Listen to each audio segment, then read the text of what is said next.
Assalamualaikum warahmatullahi wabarakatuh. Siamo tutti fratelli. Hai sahabat PMR dimanapun Anda berada.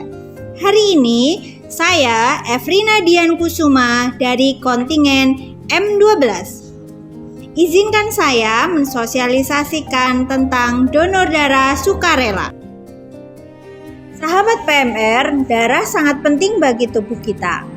Apabila kita kekurangan darah, akan berakibat tubuh kita menjadi lemas, terlihat pucat dan kurang bergairah dalam melaksanakan aktivitas sehari-hari, serta jiwanya terancam apabila tidak mendapatkan tambahan darah segera.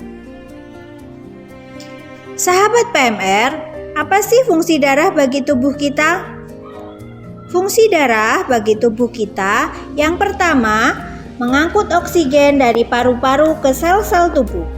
Yang kedua, mengangkut karbon dioksida dari sel-sel tubuh ke paru-paru, selanjutnya dikeluarkan.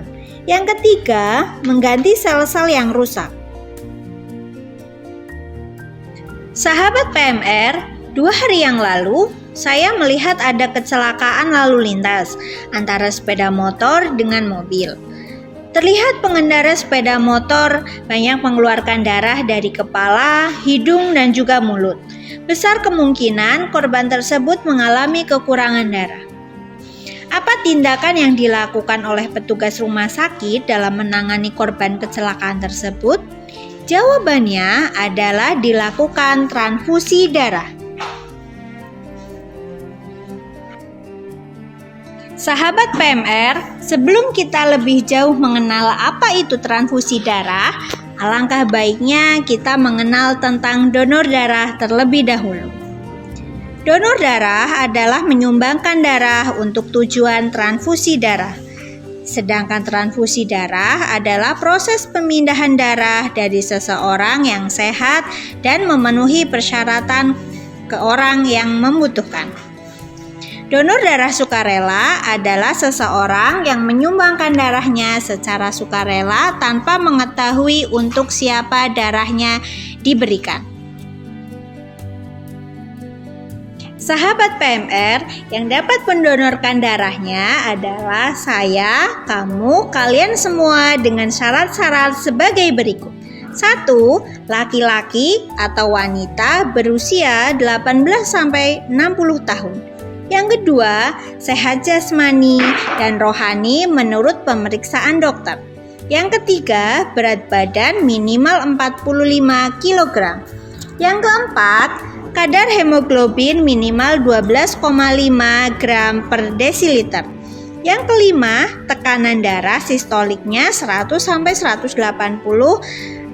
mmHg dan diastoliknya 50-100 mmHg.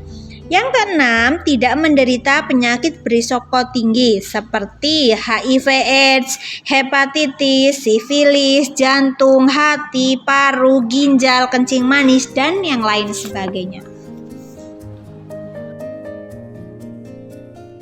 Hai sahabat PMR, setelah kita tahu syarat-syarat untuk menjadi pendonor darah, kita juga harus mengenal apa saja golongan darah yang dimiliki oleh setiap orang. Yang pertama adalah golongan darah A, yang kedua golongan darah B, yang ketiga golongan darah AB, dan yang keempat golongan darah O.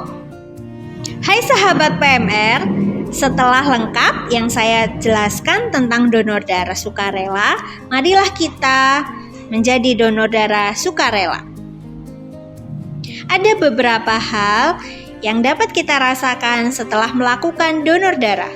Yang pertama, mendapatkan kepuasan batin karena darah yang kita sumbangkan dapat menyelamatkan jiwa seseorang yang membutuhkan.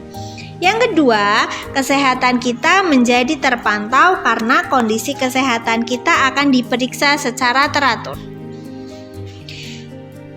Yang ketiga, membuat tubuh semakin sehat sebab dengan mendonorkan darah, tubuh memproduksi darah yang baru. Yang keempat, dapat bergabung dalam organisasi PMI. Yang kelima, meningkatnya jumlah donor darah sukarela yang akan meningkatkan nilai-nilai kesetiakawanan dan juga kepedulian sosial. Kita sebagai anggota PMR Madya belum bisa mendonorkan darah karena kita belum memenuhi syarat sebagai pendonor darah. Jadi tugas kita adalah yang pertama, ajaklah teman-teman untuk bercita-cita menjadi donor darah sukarela jika sudah berusia 18 tahun. Kemudian yang kedua adalah berkreasi membuat souvenir dan kirimkan ke PMI cabang untuk dibagikan kepada orang-orang yang sedang membutuhkan darah ataupun mereka yang sedang melakukan donor darah.